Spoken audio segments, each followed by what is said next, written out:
네, 오늘 바이블맵 너무나 오랜만에 또 이렇게 3주 만에 여러분과 이렇게 만나게 돼서 너무 반갑고, 오늘 또 귀한 시간 하나님의 또 말씀의 은혜가, 또 성령의 은혜가 충만한 시간 되기를 소망합니다. 함께 우리 기도하고 시작하도록 하겠습니다.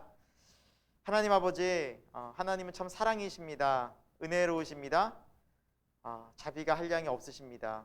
긍휼의 하나님이십니다. 오늘 이 시간 우리가 그 하나님의 사랑과 자비와 긍휼을 하나님의 말씀 속에서 우리가 깊이 만나고 경험할 수 있기를 소망합니다. 그 하나님의 말씀 속에, 그 하나님의 사랑 가운데, 그 하나님의 인도하심 가운데 우리가 이 험한 세상을, 또 많이 걱정과 근심과 불안한 이 세상을 믿음으로 담대하게 주와 동행하기를 소망합니다. 이 저녁 시간 하나님 말씀의 은혜로 허락하여 주옵소서. 성령으로 충만케 하여 주옵소서. 예수님의 이름으로 기도드립니다. 아멘. 네, 여러분, 또 8월 또 벌써 절반이 지나가는 그런 빠른 우리가 또 시간 가운데 있는데, 오늘 또 이 저녁 시간에 또 피곤하시고 바쁘신 또 하루를 보내시고, 그렇지만 다시 말씀 앞에서는 여러분은 정말 축복하고요. 또 이 시간 요한복음 말씀 우리 같이 좀 보면서 정말 은혜, 또 하나님께서 주시는 감동과 또 그런 귀한 주님의 음성 듣는 시간 됐으면 좋겠습니다. 우리 요한복음을 하고 있지 않습니까? 요한복음 2장을 우리가 지난 시간까지 했었고, 오늘은 3장 가보도록 하겠습니다. 몇 장까지 갈 수 있을지는 잘 모르겠습니다. 여러분 예상은 하고 있겠지만 항상 예상대로 또 움직이지 않고, 또 더 나갈 수도 있고 덜 나갈 수도 있는데, 덜 나갈 경우가 좀 많이 있죠. 자, 한번 3장부터 나가도록 하겠습니다. 자, 3장은 니고데모와 예수님과의 만남이 나오는데요. 1절에 보면 바리새인 중에 니고데모라 하는 사람이 있다. 그리고 그는 누구라고 말하고 있습니까? 유대인의 지도자라고 했는데, 여러분 개역개정 아래쪽에 보시면 이라고 하고 이게 각주가 달려 있어요. 보면 산헤드린 공회원, 그렇죠? 예, 그 산헤드린이라는 유대 최고 의결 기구의 공회원이면 정말 굉장한 힘 있는 70명 가운데 한 명. 그러니까 어떻게 보면은 뭐 우리로 말하면 거의 뭐 국회의원 같은. 그러니까 로마의 속국이었지만 유대에 관련된 종교적인 법이라든지, 또 여러 가지 세금 거두는 문제를 종교세라든지 이런 부분이 있어서, 또 율법에 대한 칠이라든지 이런 부분에서 가장 위에서 결정하는 의결 기구이기 때문에, 어떻게 보면은 뭐 우리로 말하면 국회의원 정도의 굉장한 힘 있는 그런 사람이었습니다. 그가 예수님을 찾아오는데 어느 때 찾아왔습니까? 밤에 찾아왔어요. 여러분 국회의원들이 주로 낮에 다닙니까? 밤에 다닙니까? 낮에 많이 다녀요. 영상에 TV에 자주 나옵니까? 몰래 다닙니까? 많이 비춰요. 비추고 싶어요. 막 그래서 드러나고 싶어해요. 근데 밤에 왔다는 것은 사람들의 눈에 띄지 않고 싶었던 거예요. 그 이유가 무엇일까요?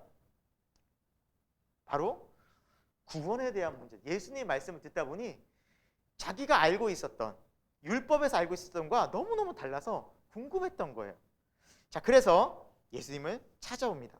그래서 예수님과 함께 이야기를 하던 중에 예수님께서 3절에 뭐라 말씀하십니까? 거듭나지 아니하면 하나님 나라를 볼 수 없다라고 이야기를 주님이 꺼내십니다.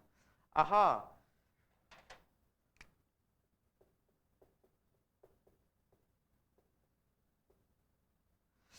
거듭남이라는 주제로 예수님께서 이야기를 꺼내시는데, 이 니고데모는 바리새인 중에 바리새인이었고 최고 의결 기구에서 일하던, 어떻게 보면 가장 석학이었고 가장 똑똑한 사람이, 인정받는 사람이 이 예수님 말씀을 어떻게 이해하느냐? 그러면 어머니 뱃속에 또 들어가야 합니까? 이렇게 이해를 하는 거예요.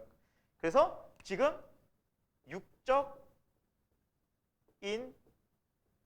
해석을 하고 있는 거예요. 니고데모는 육적인, 지식적인, 경험적인 해석을 하고 있는 거예요. 자, 그럴 때 예수님께서 뭐라 말씀하십니까? 아, 그렇구나. 좀 더 자세히 설명해 주겠다 하면서 물과 성령으로 거듭나야 한다는 말씀을 해 주시는데, 니고데모는 잘 알아들었을까요? 못 알아들었어요. 전혀 이게 지금 뭔 얘기하는지 갈피를 못 잡고 있었던 거죠. 우리가 오늘 이 시간에도 이 부분에 대해서 좀 살펴보려고 합니다. 여러분, 예수님께서 말씀하신 거듭남, 물과 성령으로 거듭나지 아니하면, 또 물과 성령으로 거듭나야만 어디를 볼 수 있고, 또 지금 우리가 살면서 어디를 향해 간다는 겁니까? 하나님 나라. 사실 우리 하나님 나라에 천국 가기 위해서 믿음 생활을 하는 거 아니겠습니까? 그러니까 이게 너무너무 중요한 거예요. 기독교의 굉장히 중요한 시작이고 본질이에요. 자, 그래서 물과 성령으로 거듭나야만 하나님 나라에 갈 수 있는데, 이런 사람이 어떤 사람인가? 마치 바람처럼 눈에 보이진 않지만 느끼는 것 같이. 그래서 이 성령으로 난 사람은 어디에서 와서 어디로 가는지 모르는 바람처럼 분명히 눈에 보이지 않지만 느끼고 알 수 있다라는 거예요. 성령님은 모를 수가 없다라는 사실입니다. 여러분, 우리가 좀 이거를 그냥 넘어가기에는 여기서 물이 뭐고 성령이 뭐고 라는 것을 그냥 넘어가기에는 우리도 이 본문을 읽고 나면 되게 좀 답답하고 이게 뭐지? 라는 생각이 들 수가 있어서 좀 생각해 보려고 합니다. 여러분, 일단 물 하면 물의 기능이 뭘까요? 성경적 물의 기능이 있습니다. 또 율법에도 정화, 깨끗하게 씻는 역할을 하잖아요. 그렇죠? 정결, 그렇죠? 죄를 씻는 정결. 그리고 죄를 씻는, 그리고 거룩하게 되는 이런 역할들을 하는 게 물 매개차라고 볼 수 있죠. 그래서 죄를 씻고 정결하게 하는 그런 역할이 바로 물이라는 겁니다. 자, 그러면은 성령님은 어떤 일을 하실까요? 성령님이 오시면 우리로 회개케 하시고, 그렇죠?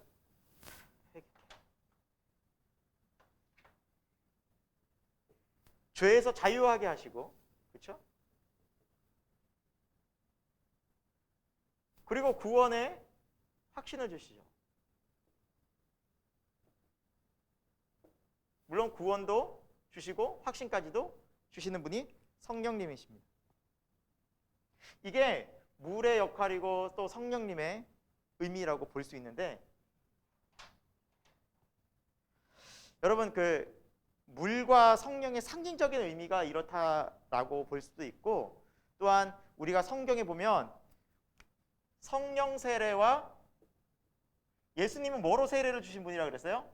나는 세례 요한이 나는 물로 세례를 주지만 내 뒤에 오시는 분은 불과 성령으로 세례를 주는 분. 그렇죠? 성령 세례가 나오고, 또 무슨 세례가 있습니까? 또 물 세례가 나오잖아요. 우리 예수님께서 뭐라 말씀하셨어요? 모든 족속을 제자로 삼아 아버지와 아들과 성령의 이름으로 세례를 베풀고, 이 세례. 그래서 우리가 예수님 믿으면은 이 두 가지 세례를 받아요. 두 가지 세례를. 뭐가 먼저 올까요? 뭐가 먼저일까요? 네, 성령 세례가 먼저예요. 성령 세례가 먼저 임해요. 세례라는 것은 잠근다라는 의미가 있거든요. 그러니까 성령님이 우리 가운데 오시면 하나님 나라와 영적 세계가 보여요. 깨달아져요. 아, 하나님이 계시는구나. 하나님 나라를 사랑하시는구나. 나 같은 죄인을 사랑하시는구나. 나를 위해서 십자가에서 죽으셨구나. 2000년 전에 역사적 사건이 나의 사건이 돼요. 나를 위해 죽으신 하나님의 사랑의 일이 되는 거예요. 나를 위해 죽으신 거죠. 이게 누가 알려주시는 거예요? 성령님이 오시면. 그래서 성령님이 내 마음에 찾아오시면 이것을 깊이 있게 알게 돼요. 푹 잠그는 것처럼 다 깨달아져요. 부분이 아닌 전체가, 그러니까 전체를 알게 되는 거예요. 일부분이 아닌 전체를 보여줘요. 하나님께서 나의 마음에 성령으로 임하시면 내가 죄인인 것과, 하나님이 나의 그 죄를 위해서 십자가에 죽으신 것과, 하나님 나를 영원히 사랑하셔서 천국으로 인도하시는 것을 부분적으로 아는 것이 아니라 종합적으로 전체가 딱 그려져요. 지식이 아니에요. 경험이 아니에요. 누가 전달해줘서 내가 듣는 것이 아니라 성령님이 임하시. 그걸 성령 세례라고 해요. 자, 그럼 물 세례는 뭘까? 두 번째. 그러면서 내가 예수님을 믿고 하나님의 자녀가 됐다라는 건 그 확신과 증거를 가지고 공동체, 즉 교회 앞에서 저도 주님을 믿습니다. 저도 여러분의 형제요 자매가 된 것을 하나님 앞에 감사합니다. 그리고 초대교회는요, 예수님 믿게 되면 어떻게 됐습니까? 고난과 핍박과 출교를 당했어요. 그럼에도 불구하고 내가 집에서 쫓겨나는 한이 있어도, 내가 고난을 받고 내가 저 토굴에 가는 한이 있어도, 굴에서 생활하는 한이 있어도 저는 하나님의 자녀가 된 것을 부끄러워하지 않습니다. 그리고 물에 들어가도 나와요. 주님이 나를 이렇게 깨끗하게 하셨고, 이런 증거를 물세례로 받는 거예요. 그러니까 성령 세례와 물 세례를 경험한 사람은 확실하게 뭐가 있겠어요? 확실한 구원받은 사람이 이렇게 되는 거예요. 예수님께서 말씀하신 물과 성령으로 거듭나지 않았다. 이 성령 세례와 물 세례를 경험하지 않으면 하나님 나라를 모른다는 거예요. 형식적이 아닌 진실로. 이게 다시 말하면 거듭남, 중생이라고 말하고, 영어로는 born again이라고도 말하고 있죠. 다시 태어난, 영적으로 다시 태어난. 그 다시 태어나는 과정이 성령과 물로서 다시 태어난. 자, 이 부분을 여러분들이 이 말씀이나 앞으로 뭐 신앙생활이나 앞으로 계속해서 설교를 드리면서 점점 아마 완성이 되어져 가실 거예요. 더 깊어지시고, 이거 이런 의미였구나. 지금 이제 우리가 보고는 넘어가지만 앞으로 계속 말씀을 들으시고 또 성경 묵상하시면서 물과 성령이 이런 역할이구나 라는 것을 알게 되실 거예요. 자, 그러면서 예수님께서 말씀하고 계시는 그 부분들이, 자, 14절에 보면 이 모든 중심에 누가 있다는 거냐면 예수 그리스도가 오셔서 이것을 알려주신다는 거예요. 즉 예수님은 구약에 모세가 뭘 든 것 같이? 놋뱀을 든 것 같이. 민수기 21장에 놋뱀 사건 나오잖아요. 그렇죠? 광야에서 불평하다가 하나님께서 이렇게 불뱀에 물려 죽는 그 사람들을 불쌍히 여기서 모세에게 놋 구리뱀을, 그렇죠? 장대 이렇게 달라. 그래서 이것이 달러 같은데 이거. 뱀 어떻게 하지? 뱀 머리. 그래서 안 되겠다. 뭘 해도 안 됐어. 자, 이 놋뱀처럼 높이 달려서 그 놋뱀을 본 자마다 죽었어요? 살았어요? 살았잖아요. 본 자마다 그 사람이 뭐 얼마나 더 많이 물렸든, 하나님 얼마나 욕했든, 불평했든, 원망했든, 어린 아이든 노인든 상관없이 동일한 조건이었어요. 본 자마다였어요. 이게 신약이 어떻게 바뀌었어요? 십자가. 예수 그리스도의 십자가를 보는, 믿음으로 보는 자마다, 누구든지, 예수님을 믿음으로 보는 자마다 누구든지 동일하게. 예표죠, 예표. 이걸 예표라고 말해요. 그처럼 내가 높이 들려야 할 것이다. 그리고 나를 그렇게 믿고 바라보고 믿음으로 나오는 자마다 뭘 얻는다? 계속 예수님이 이게 말씀해요. 영생, 영원한 생명, 이터널 라이프, 영원한 생명. 내가 이거 주러 왔다라는, 이거 주러 왔다. 자, 그래서 우리에게 정말 우리가 이렇게 신구약을 종합해서 가장 중요한 문구라고 하고 어릴 때부터 노래로도 외웠던 말씀 있죠? 요한복음 3장 16절. 네, 우리 17절까지 우리 밑줄을 치셨을 텐데 같이 한번 읽어보겠습니다. 시작. 하나님이 세상을 이처럼 사랑하사 독생자를 주셨으니 이는 그를 믿는 자마다 멸망하지 않고 영생을 얻게 하려 하심이라. 하나님이 그 아들을 세상에 보내신 것은 세상을 심판하려 하심이 아니요 그로 말미암아 세상을 구원받게 하려 하심이라. 아멘. 하나님이 세상을 너무너무 사랑하셔서 그 타락한 세상, 죄 많은 세상을 사랑하신 거예요. 그래서 아들 예수님 보내셔 회복하고 구원시키기 위해서.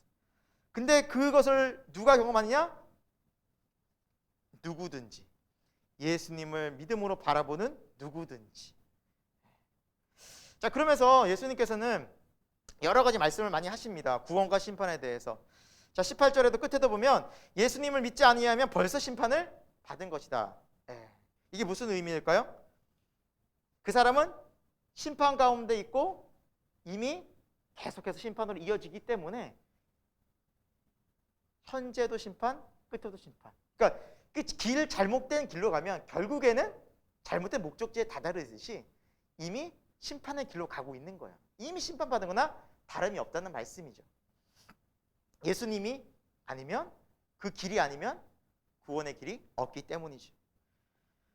근데 세상 사람들은 이 예수님께서 이렇게 구원의 길을, 영생의 길을, 하나님의 마음을 전달했음에도 불구하고 나오지가 않아요. 주님께로 나오지가 않아요. 그 이유가 예수님은 뭐라고 말씀하시느냐? 19절에 사람들이 자기가 악함으로 빛보다 어둠을 더 사랑한다. 다시 말하면 하나님의 의로운 것보다 죄를 더 사랑한다는 거예요.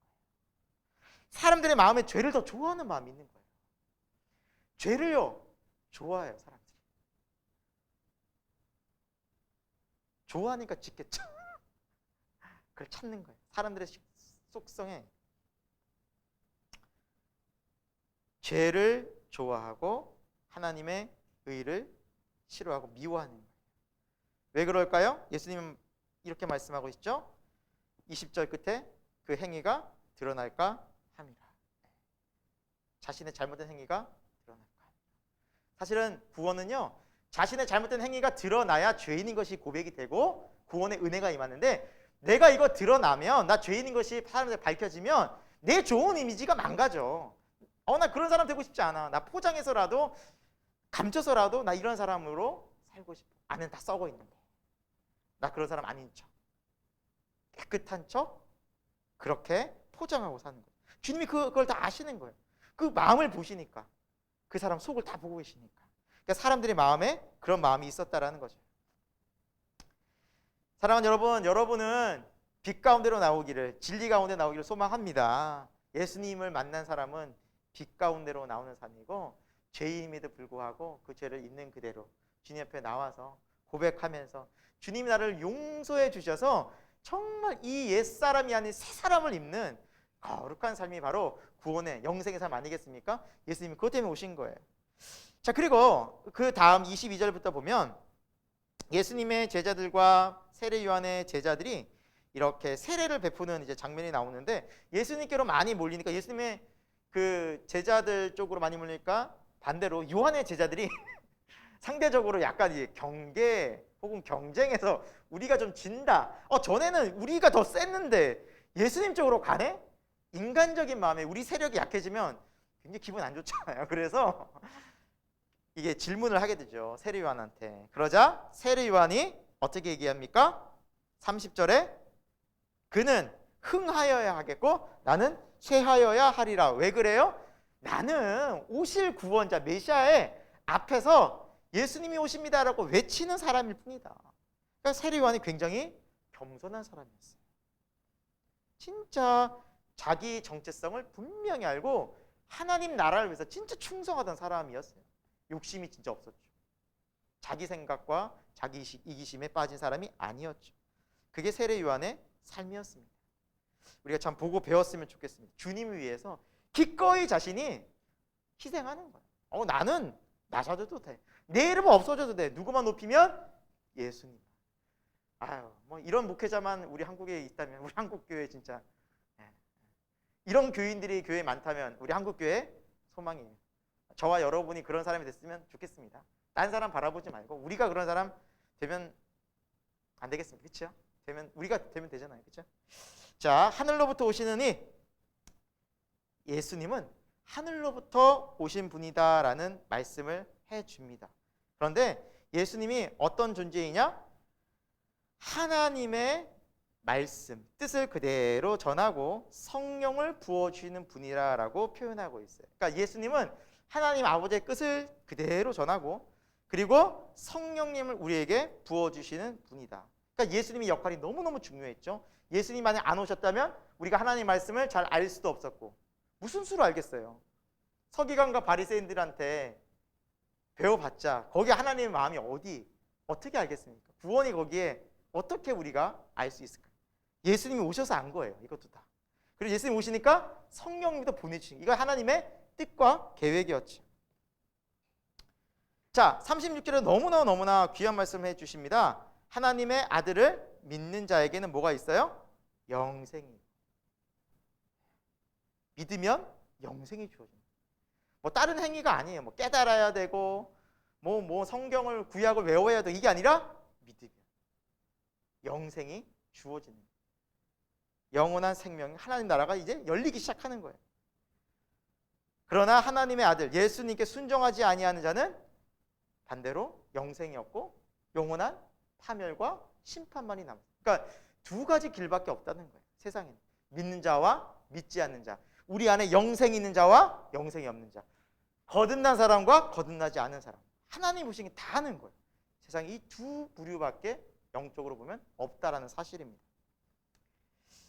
예수님의 말씀은 어떻게 보면 굉장히 그 시대에 보면 생각해보면 충격이었죠.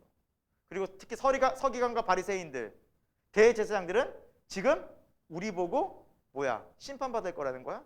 왜? 안 믿으니까, 순종하지 않으니까, 거역하고 있으니까. 우리 들으라는 거야 지금? 그러면서 예수님을 더 공격하게 되고 그리고 더 예수님 앞에 대적하게 되는 거죠. 그러니까 예수님 말씀 앞에는 진리 앞에서는 딱 드러납니다. 하나님의 사람과 하나님의 사람이 아닌 사람. 자, 4장으로 가보도록 하겠습니다. 4장에는 우리가 잘 아는 사마리아 여인을 만나시는 예수님이 나오죠. 자, 이제 이 사마리아 지역을 예수님께서 통과하셔야 되는데 유대 지역을 이제 크게 세 부분으로 나누면 어떻게 나눈다고 우리가 지난 시간에 지도 잠깐 그리고 살펴봤잖아요. 그렇죠?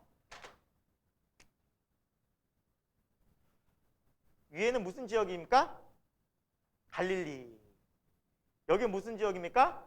사마리아. 아래는 유대. 이렇게 크게 이렇게 호수가 이렇게 있고 요단강이 흐르고 갈릴리, 사마리아, 유대. 그렇죠? 근데 유대 지역에 뭐가 있었냐면 예루살렘 성이 있었잖아요. 그래서 명절 때마다 이 예루살렘으로 갔었어야 돼. 예루살렘으로. 그런데 이렇게 직선주로로 가면 가깝잖아요. 근데 사마리아는 안 지났어요. 왜? 유대인과 사마리아 사람들은 관계가 안 좋았어요. 이들은 유대인이 아니라고 생각했기 때문에 유대인들 혼혈 족속이라고 생각해서 야, 너희는 피가 달라. 이미 우리의 순수성을 잃었어. 너희는 다른 민족이야 라고 차별했죠. 엄청나게 차별했죠. 그래서 개처럼 취급했다고 성경은 나왔어요. 완전 무시한 거죠. 그래서 항상 이렇게 돌아다녔다고 합니다. 이렇게 옆으로 우회. 근데 예수님이 어떻게 지금 가시는 거예요? 말씀을 보니까 유대를 떠나서 갈릴리로 가시려고 하는데 어디를 통과하시겠는지라? 아유, 사마리아. 뭐 예수님이 가시겠다는 제자들이 무슨 힘이 있습니까? 간 거죠. 그냥 가자고 하니까 간 건데 마음은 찜찜한 거죠. 찜찜하고 뭔가 좀 불길한 예감이 많이 들었겠죠. 그래도 뭐 예수님이 가자고 했으니 아무튼 갔습니다. 자, 그리고 이 수가란 성을 이제 지나고 있는데 제자들은 먹을 것이 똑 떨어진 거예요. 그래서 마을로 가서 어쨌든 먹을 거 좀 구하려고 돈 주고 사든지 해서 이제 흩어진 거죠. 예수님만 홀로 남으셨어요. 그리고 우물가게, 야곱의 우물이라는 곳으로 가서 앉아 계셨어요. 그때 시간이 바로 6시쯤 되었을 때, 여러분 이 6시가 우리 한국, 그러니까 지금 우리의 시간으로는 어떻게 계산이 된다 그랬죠? 6시? 6시? 유대인의 6시는 시간을 어떻게 계산한다 그랬죠? 여기서 플러스 몇 하라 그랬죠? 괜찮아요. 몰라도 돼요. 계속 반복하시면 돼요. 처음 듣는 표정들이 좀 몇 분 계셔서 이게 시험이 아닌데 여기 6시. 유대인 시간은 무조건 몇을 더하라고요? 6을 더해요. 예. 자, 3시다. 그럼 몇 시예요? 그렇죠. 9시. 예수님이 몇 시에 못 박히셨어요? 3시. 그러니까 우리 9시. 자, 6시는 6시 더하면 몇 시예요? 낮 12시요. 낮 12시면 어때요? 지금 낮 12시에 다녀요. 엄청 뜨겁죠. 밖에 다니기 싫잖아요. 뜨거워서. 근데 유대 지역은 더해요. 팔레스타인 지역은 이때 뭐 40도 가까이 오르니까 엄청나게 그냥 뜨거운. 근데 그 뜨거운데 누가 한 여인이, 사마리아 한 여인이 물을 뜨러 오고 있었어요. 이 우물로. 그때 여러분 누가 먼저 기다리고 계셨어요? 예수님. 여러분 우리가 하나님께로 나가고 하나님을 되게 찾는 것 같은데 절대 그렇지 않아요. 성경을 보면. 성경을 자세히 보면 하나님이 항상 먼저 찾아오세요. 먼저 기다리고 계시고요. 주님이 먼저 만나러 오세요. 이름을 부르세요. 사마리아 여인도 마찬가지였어요. 예수님이 우물가에 먼저 기다리고 계셨고 누가 먼저 말을 걸었어요? 물 좀 달라. 예수님이 먼저 말 걸어요. 우리가 주님, 주님하고 기도 엄청나게 열심히 하고 주님 찾는 것 같지만 아니에요. 주님이 훨씬 더 우리에게 많은 말씀을 해주셨고 우리를 부르고 계세요. 주님이 사마리아 여인에게 말을 먼저 거셨어요. 그러니까 사마리아 여인이 뭐라 그래요? 당신은 유대인으로서 어찌하여 나에게 말을 겁니까? 즉 상종도 하지 않는데 우리는 서로 어떻게 대화를 합니까? 라고 놀라죠. 그때 예수님께서 물에 대한 이야기를 하세요. 왜? 이 여인이 물을 뜨러 왔으니까. 10절에도 이렇게 쭉 말씀을 하시면서 너가 하나님이 주는 물, 이 물을 너가 알았더라면 내게 생수를 구했을 것이다. 그러니까 그런 물을, 정말 그런 좋은 물을 내게도 정말 어깨에 주옵소서 하면서 이야기에 대한 주제가 물로 와요. 근데 이 생수조차도 예수님은 먹는 물을 얘기했을까 아니면 영생의 물을 얘기했을까요? 영혼의 물을 얘기하신 거예요. 근데 이 여인은 물 얘기하니까 이 뜨는 물을 얘기해서 그런 좋은 물이 있으면 하나님 주신 물 있으면 내게도 좀 달라고, 내가 그거 얻고 싶고 다시는 여기 안 들어오고 싶다고, 내가 주는 물은 영생하도록 솟아나는 샘물이 되리라고 14절에 예수님께서 말씀하시죠. 그러니까 이 여인이 하는 말이 뭐예요? 그 물도 나에게 좀 줘가지고 내가 여기 다시는 좀 물도 안 기르러 왔으면 좋겠다고 계속 이 먹는 물 얘기만 해요. 그때 예수님이 물으시죠. 16절에 내 남편을 불러오라. 남편 얘기 이 여자가 갑자기 여인이 움찔했겠죠. 우리는 내용을 알고 있으니까. 나는 남편이 없다라고 잡았대요. 이 여인의 남편이 없다는 얘기는 뭘까요? 더 이상 얘기하지 마세요. 저 남편 없어요. 지금 누구 보고 남편이 있대? 이러면서 딱 잡아댄 거예요. 근데 예수님이 뭐라 말씀하세요? 18절에 그래 맞다. 너가 5명이나 있었고 지금 남편도 진짜 네 남편이 아니니. 결혼을 안 하고 살았는지 몰래 살았는지 어떻게 된지 모르겠어요. 하지만 진짜 남편 신고하고 산 남편이 아니니 네 말이 맞다 하고 너무나도 자기 사생활을 정확하게 알고 계시는 거예요. 한 유대 남자가. 이 정도 됐으면 우리도 그렇잖아요. 자기 치부를 누군가 알면 기분이 어떨까요? 기분이 좋아요? 기분 되게 안 좋죠. 네. 심지어 목사님이 알아도 목사님 어떻게 하셨대? 목사님 누가 얘기했어 이거? 목사님이 안다 그래도 막 화내요. 화가 나요.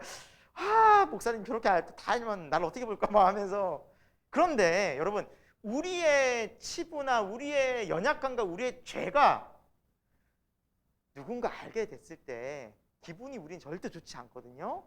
이 여인을 보면 거기에 대해서 당신은 내가 보니까 선지자 같습니다 하고 오히려 되게 많이 기뻐해요. 이상하지 않아요? 이상하지 않아요? 그리고 물어요. 뭐에 대한 질문을 하냐면 20절에 예배에 대한 질문을 해요. 선지자니까 제가 예배에 대해서 좀 물어보겠습니다. 아니 유대인들은 예배 드릴 곳이 예루살렘에 있다고 우리는 여기 사마리아에 있다고 뭐가 맞습니까? 라고 물어요. 장소에 대해서 물어요. 유대인들은 여기가 성지다, 사마리아는 여기가 성지다, 서로 막 싸우고 있었던 거예요.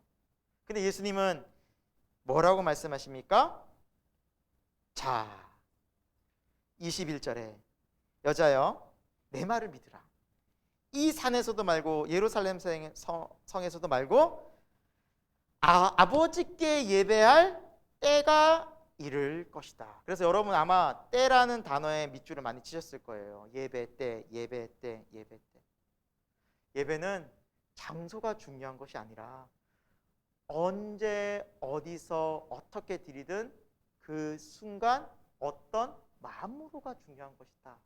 그래서 예수님께서 뭐라 말씀하십니까? 24절 너무나 중요한 말씀이죠. 아버지께 참되게 예배하는 자들은 뭐와 뭐로? 영과 진리로 예배할 때가 오나니 곧 이때라. 아버지는, 하나님은 영이시니 예배하는 자가 뭘로? 영과 진리로 예배할 것이다. 아니, 이 여인의 삶을 우리가 잘 알고 있는데 어떻게 예배에 대한 이야기를 이렇게 하고 있을까요? 여러분, 겉으로 이 여인의 삶은 너무나도 형편없을지 몰라요. 한낮에 왜 나왔겠어요? 자기의 삶을 마을 사람들 알고 있거든요. 부끄럽거든요. 사람들의 시선을 피해서 나온 거예요. 그러나 전능하신 살아계신 예수 그리스도는 그 여인의 마음속에 하나님에 대한 열망이 있는 걸 아신 거예요.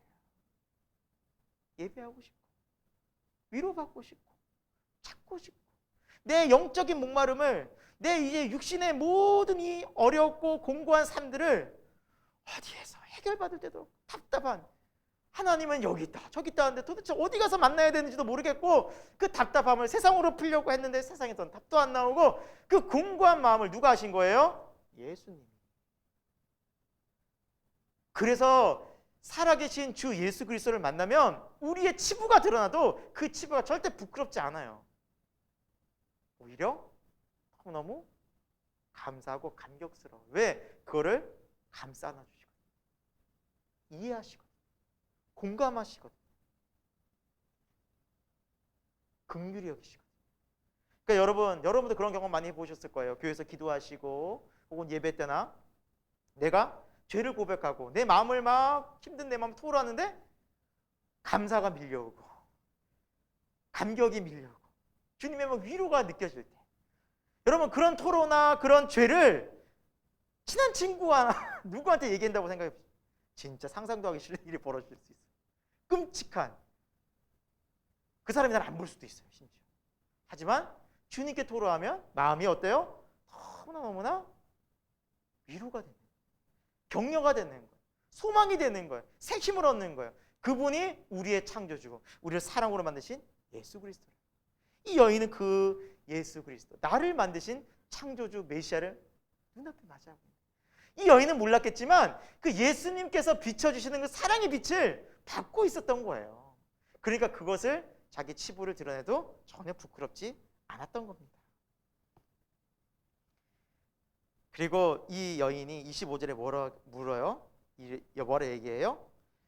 메시아, 기름 부음 받은 자, 구약부터 올 구원자, 그 그리스도가 오시면 이 모든 것을 우리에게 알려주겠다고 약속하신 말씀을 저는 믿습니다. 그때 예수님이 뭐라 말씀? 26절에 내가 그다, 내가 그리스도다, 내가 그 하나님의 구원자다. 여러분, 신약 성경을 통틀어서 한 개인에게 내가 그리스도라고 표현한 부분은 여기가 유일해요. 이 여인, 세상 사람들이 봤을 때는 정말 보잘것없고 쳐다도 안 보고 손가락질 받던 여인 앞에서 예수님은 그분의 그리스도이심을 완전 드러내세요. 이 여인이 이 예수 그리스도를 만나자 어떤 변화가 있어요? 28절에 물동이를 버려두고, 이 물동이는 자기가 그렇게 이 물을 마시지 않으면 죽을 것 같으니까 생명 유지시키려고 온 거예요. 이것 들려고 그 떼약볕에. 그런데 그것을 놓아뒀다는 것은 지금 영원한 생수를 만나니 육신의 것이 너무나 하찮게, 천국을 만나게 되니 이 육적인 것이 정말 보잘것없어요. 그걸 버려둔 거예요. 잠깐 예수님께 맡겨둔 것도 아니라 버려두고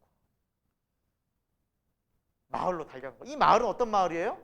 자기를 손가락질했던 마을이에요. 그 마을로 달려와서 그리스도를 만났다. 와서 보라. 그 사이에 34절에 제자들이 옵니다. 랍비요, 예수님께 이것을 잡수소. 그러니까 예수님이 나에게는 양식이 있었다, 그렇게 말씀하시죠. 사람들은 또 야, 예수님께 누가 먼저 또 갖다 드린 거야? 아, 정말 하면서 먹는 양식을 또 얘기했는데 예수님께서 34절에 뭐라 말씀하세요? 나의 양식은 나를 보내신 이의 뜻을 행하고 그 일을 온전히 이루는 것이니라. 하나님의 말씀을 따르고 하나님의 뜻을 온전히 이룰 때 우리의 영혼이 깊은 충만함을 경험한, 영적으로 충만함을 경험한 그 기쁨과 감격이 바로 영적 양식이라는 거예요. 육적 양식이 아니라. 그리고 예수님께서는 추수의 비유를 하시죠. 너희는 추수할 때가 있다고 말하지만 그 때가 너희의 때가 아닌, 눈을 들어 지금도 바칠 이 사람들을 보면 많은 영혼이 구원을 받아야 될 그런 지금도 추수의 때다. 지금도 추수의 때다. 하면서 예수님께서는 전도에 대한 말씀하시죠. 여러분, 전도하다 보면 사실은 전도를 열심히 그리고 하다가 사람들한테 비난도 받고 요구도 먹는 사람이, 여러분 조금은 그런 사람이 되고 싶어요? 아니면은 전도했는데 바로 예수님 믿고 싶습니다. 교회 다니고 싶어요. 당장 당신과 함께 무슨 교회 나가겠습니다 하고 나가서 박수 쳐주고 막 전도 돼가지고 나오고 이런 열매를 보는 사람이 되고 싶어요? 사실 우리는 후자에 훨씬 관심이 많아요. 몇 명 전도했네. 교회에서도 그러잖아. 몇 명 전도. 전도상 줘도 10명 전도. 이런 사람 주지 한 명도 전도를 못하는데 전도는 열심히 말은 하는데 맨날 차요. 전화하는데 난 좀 그 부담스러운 얘기 좀 듣고 싶지 않아요. 알겠어요. 다음에 얘기해. 찍는데도 얘기하는데 계속 차요. 그런 사람은 사람들이 안 알아주죠. 그런데 여러분 보세요. 36절 말씀에 전도는 뿌리는 자와 거두는 자가 있는데 이 뿌리는 자와 거두는 자가 결국 함께 즐거워할 것이다 라고 주님은 말씀해 주세요. 즉 우리가 생각했을 때는 100명, 200명 전도한 사람이 전도왕이 되고 그 사람이 스포트라이트를 받는 것 같지만 한 명도 전도 못했더라도 많은 사람의 눈물로 뿌리는 사람이 있어요. 전하는 사람. 교회 안 와요 그 사람. 꿈쩍도 안 해요. 근데 그 사람 계속 씨를 뿌리는 거예요. 예수님 전하는 거예요. 그 사람도 예수님은 동일하다는 거예요. 여러분 그래서 전도하다 낙심하지 마십시오. 내가 전도하는데 왜 이 사람 구원받지 못하고 혹은 이 사람이 구원받지 못한 내 전도가 무슨 의미가 있을까? 다 있어요. 지금 씨 뿌리는 거예요. 복음 전하는 거 다 씨 뿌리는 거예요. 이거 주님이 보고 계시는 거예요. 기뻐하시는 거예요. 그것이 해본 사람은 알아요. 주님이 기뻐하시고 그리고 주님의 위로가 있어요. 그곳에. 그 다음에 그 마을에 영적인 부흥이 일어나죠. 사마리아 사람들이 주님을 믿고 예수님 믿고 이틀을 유하시면서 믿는 자의 수가 더욱 많아지는 놀라운 사마리아 지역에 복음이 전해집니다. 여러분 이것을 제자들이 맞다고 하면 제자들 얼마나 충격이었겠어요. 유대인들도 예수님 막 핍박하고 그렇죠? 서기관, 제사장, 바리새인들은 막 예수님 못 잡아서 안달인데 우리들이 정말 그렇게 극도로 싫어 혐오했던 사마리아인들이 예수님의 복음을 듣고 오히려 예수님이 여기서 막 이 사람들과 함께 즐거워하시는 모습을 봤을 때 이거 뭐지? 우리 유대인인데 우리는? 아니. 그 사람의 신분과 그 사람의 어떤 자격이 중요한 것이 아니라 믿는 자마다. 믿는 자. 이건 지금도 동일합니다. 내가 세상에서 어떤 위치와 어떤 상황 가운데 있느냐? 얼마나 교회 다니냐? 아니에요. 믿는 자마다 순수하게 예수 그리스도를 바라보는 자마다 영생의 구원의 은혜가 거듭남의 은혜가 있는 것입니다. 자, 다음 43절부터 보시면 바로 나오죠. 44절에 갈릴리로 드디어 가세요. 근데 갈릴리에 가셨다가 어떻게 돼요? 선지자가 고향에서는 높임을 받지 못한다. 이 말이 무슨 말이에요? 전혀 반대 결과가 벌어진 거예요. 사마리아랑 갈릴리에서는 오히려 고향에서는 야 요셉의 아들 아니야? 근데 뭘 저렇게 막 우리가 다 알고 있는데 뭐 자기가 이렇게 뭐 하나님의 아들이라고 저렇게 막 복음 전하고 안 믿는 거예요. 기적을 보여줘도 그 사람들 무시해버린 거예요. 그러니까 예수님이 얼마나 안타까우셨겠어요. 안타까우셨겠어요.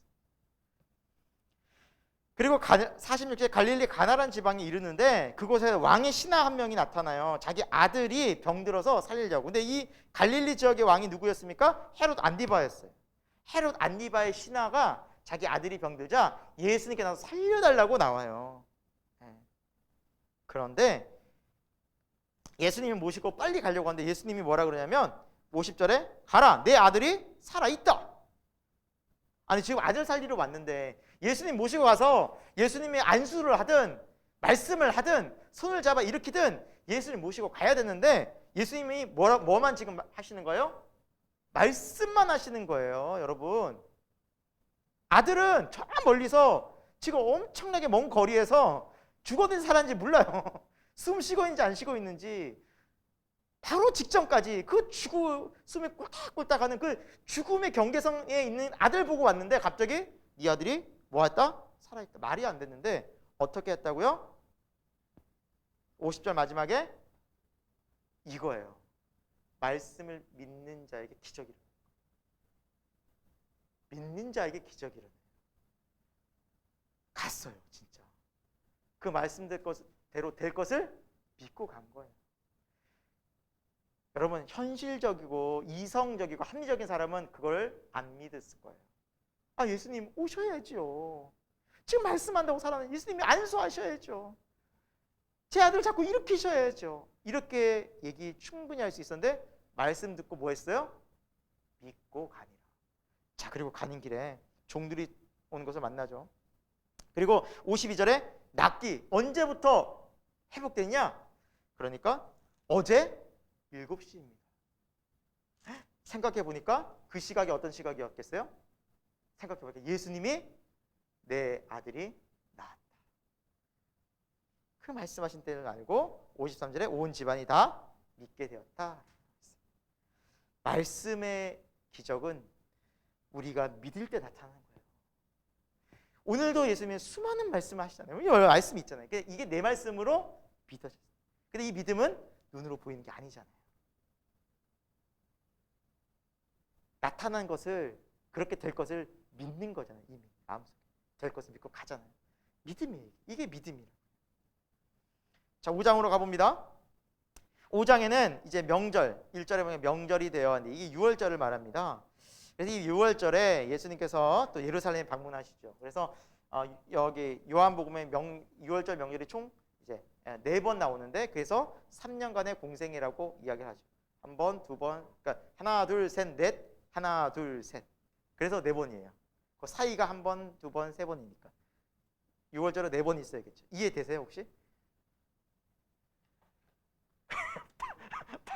반은 이제 이렇게 안 되고 반은 보세요 여러분. 왜 6월절이 4번 나와야 되냐면 한 번, 두 번, 세 번, 4번 나오죠. 6월절이. 그러면은 6월절은 몇 년마다 있어요? 1년마다. 그렇죠. 1년, 2년, 3년. 오케이? 그래서 4번 나오는 거. 4번 나오면 4년 아니야? 아니에요. 마지막 6월절에 십자가 지셨기 때문에 그래요. 예. 자, 이렇게 또 6월절에 예루살렘에 가셔서 이제 베데스라는 못에 오랫동안 38년 된 병자를 예수님이 만나시죠. 근데 예수님이 물으십니다. 6절에 내가 뭐 하고자 낫고자 하느냐. 여러분 왜 물으셨을까요? 왜 물으셨을까요? 믿음을 보시려는 거예요. 믿음. 38년 동안 이 베데스다 못은 어떤 전설이 있었죠. 천사가 물이 동할 때 딱 오면 가끔씩 와서 딱 그 물을 처음 터치하면 그 바로 들어가는 사람이 이제 병이 낫는. 근데 어떻게 보면 약간 미신 같은 전설이었을 텐데, 근데 이걸 사람들 믿고 가가지고 서로 물 담그려고 하는데 이 사람은 걷지를 못하니. 그러니까 항상 늦는 거예요. 근데도 지금도 가고 있는 거예요. 내가 낫고자 하니까, 내가 낫고자 하느냐 물으시니까 제가 가는 동안에 사람들이 먼저 내려갑니다. 그러면 이 사람은 그날도 이렇게 막 어떻게든 막 끌고 간 거예요. 포기하지 않고. 여러분 이게 굉장히 중요해요. 예수님은 병들고 혹은 눈멀고 문제 있고 한 사람들 물어보세요. 내게 뭐 해주기 원하느냐 물어보세요. 여러분 믿음은요 간구하는 믿음이 필요해요. 간절한 믿음이 필요한 거예요. 이 사람도 그것에 포기하지 않았기 때문에 제가 가는 동안에 얼마나 이 사람의 인생이 느껴지잖아요. 40년간 계속 이거 한 거예요. 살고 싶어서 인생을 포기하지 않는 거예요. 여러분 주님이 우리를 절대 포기하지 않으세요. 우리가 포기하는 순간 우리가 무너지는 거지. 주님 우리를 절대 포기하지 않으세요. 주님을 향한 끊임없는 발걸음과 끊임없는 믿음의 손짓을 우리가 믿음의 기도를 손을 놓지 말기를 바랍니다. 여러분 38년이에요. 여러분 38년째 기도하시는 분 계세요? 계시잖아요. 우리 뭐 10년 기도, 20년 기도하면 진짜 오래 기도한 거라고 하지만 38년이에요. 드디어 뭐가 왔어요? 응답이 온 거예요. 사랑하는 여러분, 얼마나 기뻤을까요? 주님이 말씀만 하셔. 8절에 내 자리를 들고 일어나라, 걸어라. 근데 너무 놀랍죠. 왜 그런 말을 하세요가 아니라 그냥 일어나게 되는 거예요. 말씀의 능력 하신 그대로 돼요. 하나님은 말씀하신 그대로 성취가 되신 분이에요. 나타났어요. 그런데 이게 이 안식일에 있었어요. 그러니까 다른 많은 또 유대인 공격하기 시작하는 거죠. 근데 사람들이 이렇게 공격을 하고 너 안식일에 고친 사람이 누구냐? 왜 안식일 이렇게 병 고치느냐? 왜 율법을 어기느냐 하고 사람들은 비난했죠. 안타깝죠. 이 사람이 38년 동안 그렇게 질질 끌면서 거의 반평생을, 얼마나 오래 살았는지 모르겠지만 반평생을 그냥 그렇게 오랫동안 고생한 것은 쳐다보지도 않아요. 아픔은 느낄 생각도 하지 않고 안식일에 왜 이랬냐? 왜 안식일에 병자를 고쳐? 왜 이래? 안식일 쉬어야 되는데 하면서 안식일법만 논하고 있어요. 사람은 보이지 않는 거예요. 영혼은 보이지 않는 거예요. 지금 누가 영혼을 보고 있는 거예요? 예수님. 하나님이 보시는 것은 그 영혼이에요. 한 영혼이에요. 그리고 예수님이 이렇게 다시 나타나셔서 14절에 그 사람에게 말씀하시죠. 내가 나았는데 더 심한 것이 생기지 않게 다시는 죄를 범하지 말라라고 말씀하세요. 자, 이 말씀 무슨 말씀이냐? 때로는 우리가 지은 죄 때문에 하나님이 고통을, 저주를 받을 때도 있는 거예요. 이게 모든 경우가 그렇지는 않지만 때로는 죄 때문에 고통받는 것도 있어요. 하지만 모든 고통을 죄로 또 연결시키면 안 돼요. 모든 고난을. 우리가 욥의 고난도 봤잖아요. 욥은 아니에요. 죄 때문에 받은 고통이 아니에요. 그렇죠? 믿음을 하나님께서 성장시키려고, 하나님을 더 깊이 알게 하시려고 고난을 주신 거예요.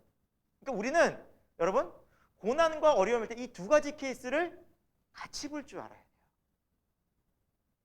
근데 많은 사람들이 저 사람이 죄를 지으면 고통을 받고 있으면 뭐 죄를 졌겠지, 뭐 잘못했겠지, 하나님 벌 주시는 거야 라고 이쪽으로만 몰아갈 수 있는데 그렇지는 않다라는 거. 성경에는 두 가지가 모두 나옵니다. 그래서 여러분도 내가 어떤 어려움이 온다 그러면은 먼저는 점검을 해보는 게, 내가 무슨 하나님 앞에 잘못된 일이 있나 회개하고 돌아보고, 그것이 없고 그렇지 않은데 라면 이 고난이 또한 하나님이 뭔가 이 일을 이루시기 위한, 나에게 기도시키기 위한 일이구나라고 생각하시면 돼요. 이 두 가지를 같이 고민하시고 생각해 보시면 돼요. 자, 예수님이 이렇게 안식일에 병자를 치유하자 사람들은 예수님을 박해하고 공격합니다. 왜? 안식일을 어겼다고. 그때 예수님께서 뭐라 말씀하시면 17절에 내 아버지께서 일하시니 나도 일한다. 그러니까 나도, 예수님 하나님은 안식이 따로 있는 것이 아니라 계속 일하시는 분이시다. 여러분, 하나님이 안식한다는 게 이해가 되세요? 물론 구약에 보면 6일 동안 만든 7일 때 쉬셨잖아요. 힘들어서 쉬셨을까? 힘드셔서? 정말 너무 많은 일을 했는데? 피곤한데? 아니에요. 안식 왜 하셨어요? 우리 때문에 그래요. 인간들 때문에. 욕심 많은 인간들은, 주인들은 쉬면서 종들은 부려먹거든요. 그래서 안식일법에 보면 종들이든지 가축이든 다 쉬게 해요. 약자들을 위한 보호법이었어요. 그리고 안식하면서 하나님의 마음을 알려는 거였지, 무조건 덮어놓고 쉬고, 그리고 이 일을 하게 되면 무조건 죽이고 핍박하고 그렇게 율법주의적으로 지키란 말씀이 아니었거든요. 그러니까 하나님은 지금도 쉬지 않고 일하시는 하나님, 주일에 역사하시는 하나님. 주일날 은혜 제일 많이 받잖아요, 우리. 그렇게 하나님 아버지가 일하시니 나도 일한다. 영혼을 구원하고 살린다라고 예수님 말씀하시죠. 그러니까 막 더 싫은 거예요. 무엇 때문에 싫어요? 18절 뒷부분에 보니까 하나님을 아버지라고 한 거예요. 유대인들에게 하나님을 아버지라고 말하는 것은 하나님과 나는 동등이다라는 의미예요. 네, 동등하다는 거예요. 하나님과 나는 동등하다고 말하면 뭐야? 신성모독이잖아요. 그러니까 유대인들이 너무너무 싫어하고. 근데 예수님은 맞는 말씀 하셨거든요. 그러면서 나는 이런 사람이다라고 예수님께서는 그분을 드러내시는데 19절부터 보면 나는 하나님의 아들인데 아들도 아버지처럼 하나님처럼 이런 일을 할 수 있다라고 쭉 말씀을 해 주십니다. 그래서 19절에도 보면 하나님 아버지가 행하신 것도 나도 똑같이 행한다. 그런 나는 권세가 있다. 그리고 하나님 아버지처럼 나도 원하는 자를 살린다. 내가 살릴 권세도 있다. 나에게는 하나님이 또 심판도 맡기셨다. 나는 심판할 권세도 있다. 그리고 하나님 아버지처럼 나도 공경을 받을, 예배를 받을 그런 자격이 있다. 나는 그런 전능한 자다. 그분을 이렇게 들은. 여러분 다른 복음서만 좀 다르죠. 마태나 마가나 누가 이런 표현이 없어요.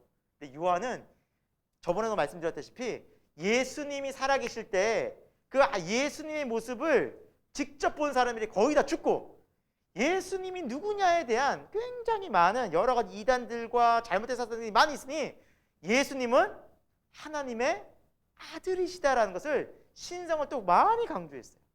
인성과 신성을 굉장히 많이 강조한 책이 요한복음이에요. 그래서 예수님이 하나님의 아들로서의 권세가 있는 분이라는 것을 그분 스스로가 분명히 말씀하셨지만 이것들을 요한복음은 집중적으로 표현해놓은 거예요. 예수가 누구인가?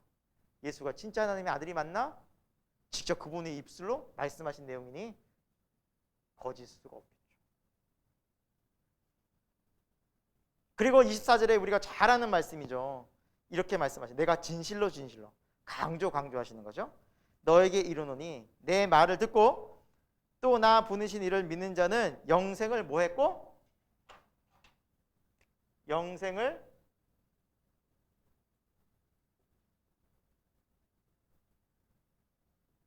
얻었고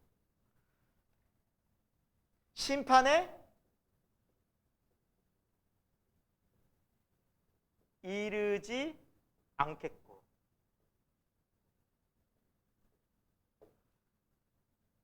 사망에서 생명으로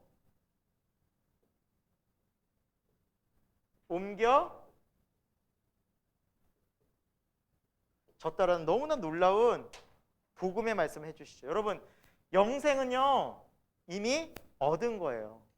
믿는 순간. 내가 죽어봐야 천국 가는 거 알고 그런 거 아니에요. 이미 영생은 얻었어요. 예수를 믿는 순간 영생을 사는 거예요. 이미. 믿으시기 바랍니다. 교회 다니면서도 그런 분들이 있어요. 천국 가는 거 내가 죽어봐야 알지. 그 교만한 거 아니야? 어떻게 내가 알아? 하나님만 아시지. 되게 믿음 있는 것 같지만 절대 그건 믿음이 없는 거예요. 성경을 믿지 않는 거예요. 그거는. 얼마나 불안하겠어요. 그런 사람들. 말은 뭐 하나님의 그런 주권을 인정한다 하지만 그 사람 진짜 불안한 거예요. 내가 영생을 얻었는지 못 얻었는지. 내가 언제 죽을지 어떻게 알아요. 기독교는 그러지 않아요. 영생을 이미 얻고 예수님과 함께하는 거예요. 나중에 이제 나와요. 영생은 누구냐면 예수님이에요. 예수님과 동행하는 인생이 펼쳐지면 그게 이미 얻은 삶이에요. 나중에 이제 그 부분이 나와요. 자, 심판에 이르지 아니하겠고 이건 미워요? 미래. 하나님이 구약에 보면 눈이 막 심판하시는 하나님, 멸망하시는 하나님. 뭐 지금 두란노 큐티에 보면 지금 노아의 홍수가 좀 나와가지고 그냥 저희 애들한테 그 얘기하니까 진짜 막 무서워하더라고요. 진짜 다 죽은 거냐고. 진짜 8명만 살았는 거냐고. 다 죽었다고. 얘네들 하나님 엄청 무서워요. 심판하고 죽이는. 여러분 구약에 보면 뭐 그런 것만 심판하시는 게 아니라 뭐 계속 심판은 소돔과 고모라 심판하시고 이스라엘 계속 심판하고 뭐 이방 족속 얼마나 무서워요. 심판. 근데 그 심판이 없어요. 그 심판 누가 당하셨어요? 예수님. 우리 왜 심판 받으셨잖아요. 십자가에서 처절하게. 그 영적 비밀이 여기 숨겨져 있는 거예요. 그리고 마지막에 뭐예요? 사망에서 생명으로 옮겨질 것이다. 넘어졌다라고. 성경 보세요, 여러분. 사망에서 생명으로 옮겨내니라. 완료죠, 완료. 끝난 거예요, 여러분. 누구를 믿으면? 예수 그리스도를 믿으면. 내 말을 듣고 나 보시는 믿으면. 예수님 말씀을 믿고 하나님 이렇게 믿음으로 받아들여요. 자, 그리고 25절에는 죽은 자들이 하나님의 음성을 들을 때가 없네. 지금 영적으로 죽은 자들이 그 듣는 자들은 살아나래. 영적으로 살아나. 영생을 얻게 되고 살아나는 거예요. 영적 눈을 뜨게 되는 거예요. 누구의 말씀 듣고? 예수님 말씀 듣고. 달라져요. 확연히 달라져요. 자, 그러면서 마지막에는 예수님의 이 말씀이 어디에까지 영향을 미치느냐?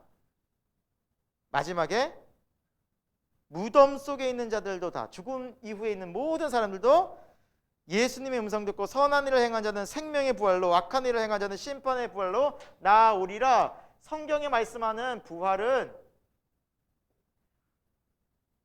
선한 사람이나 악한 사람이나 다 부활하는 거예요. 마지막에 다 하나님의 심판대 앞에 선다. 우리가 믿는 사람도 심판대 앞에는 서요. 하지만 뭐는 없는 거예요? 심판만 없어요. 자, 심판이 없으면 뭐만 남는 거예요?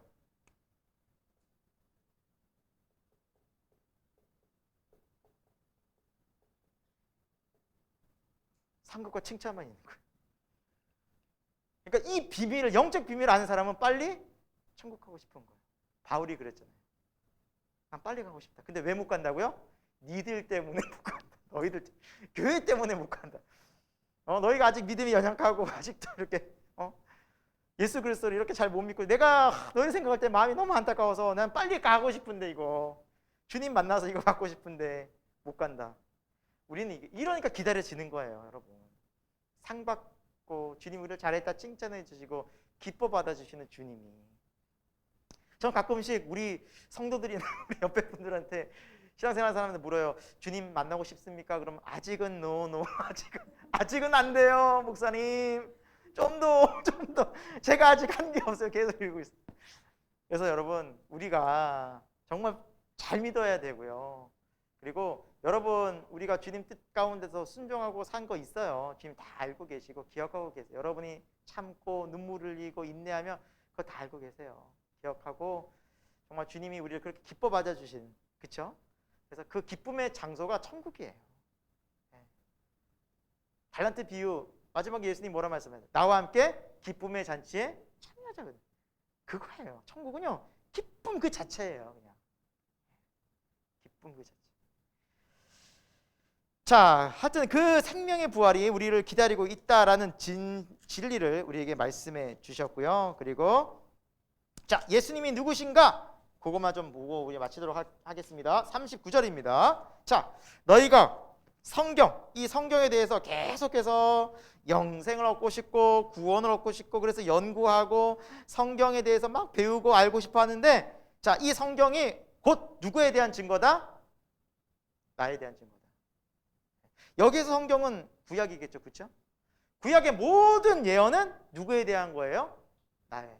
그래서 구약은 예수님께로 향하고 있고요, 신약은 예수 그리스도가 완성된 약속이 이렇다라는 걸 완벽하게 보여주는 책이 신약이에요.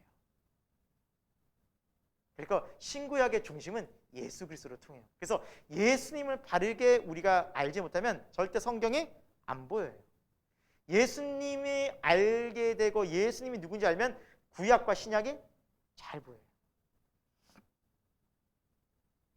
근데 그 많은 사람들이 왜 영생에 대해서 연구도 하고 관심도 가지는데 왜 원하지 않을까요? 42절에 예수님이 의미심장한 말씀하시죠?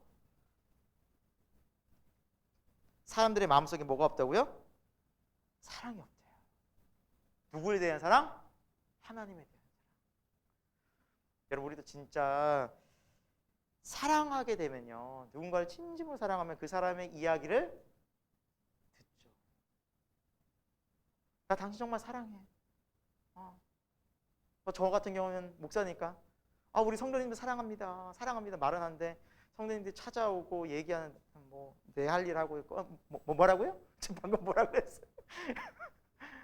그러면 여러분이 목사님 우리 나를 사랑한다고 했는데 저 사랑을 믿어야 돼 말아요. 사랑하면 그 말씀을 말을 귀 기울여 들어요. 눈을 맞추고 관심을 갖고. 사람들이 정말 예수님을 하나님을 사랑했다면 이 예수님 말씀에 뭐 했다는 거예요? 정말 너희가 내 말을 들었어야 돼. 진짜 성경 말씀처럼 너희가 나를 정말 하나님을 사랑했다면 나의 말을 들었을 것이다. 사랑하는 여러분, 오늘도 주님 말씀하십니다. 얼마나 듣고 살아가십니까? 예배 시간에 말씀하실까요? 큐티 시간에만 딱 말씀하시고 끝! 아니잖아요. 성령으로 예수님께서 함께 하심으로 우리가 계속 살펴보겠지만 요한복음 그걸 강조해요. 동행하는 것. 내가 주 안에, 주가 내 안에. 그럼 너희가 많은 열매를 맺을 거야. 원수가 도둑이 오는 것은 너희를 죽음 멸망시키는 거겠지만 내가 너희로 온 것은 생명을 얻게 하고 풍성히 얻게 하는 거야. 나와 함께 가자. 그 예수님의 동행이 오늘도 우리와 이어지고 예수님의 음성이 오늘도 성령 가운데 우리에게 날마다 순간순간마다 얼마나 우리가 교제하느냐가 주님이 우리를 보실 때 너가 나를 사랑하는구나 라고 보시는 거라는 거죠. 사랑하는 여러분, 사랑하면 말하는 거에 귀를 기울입니다. 우리가 예수님을 사랑하면 예수님 말씀에 귀를 기울입니다. 오늘도 예수님 뭐라 말씀하실까? 오늘도 그 소리에 귀를 기울이고 남은 한 주 여러분 귀를 기울이셨다가 또 거룩한 주일에 그 주님의 귀한 음성에 여러분 반응하실 수 있는 우리 모든 믿음의 성도들 되기를 축원드립니다. 자, 오늘 이렇게 5장 마무리하고요. 네, 우리 예상은 6장이었는데 5장까지밖에 못 나갔는데 자, 요한복음이 참 한 장이 참 기네요. 한 장이. 자, 오늘 같이 우리 말씀 생각하면서 같이 기도하고 마치도록 하겠습니다. 하나님 아버지, 우리를 너무나 사랑하신다고 성경은 말씀하고 있습니다.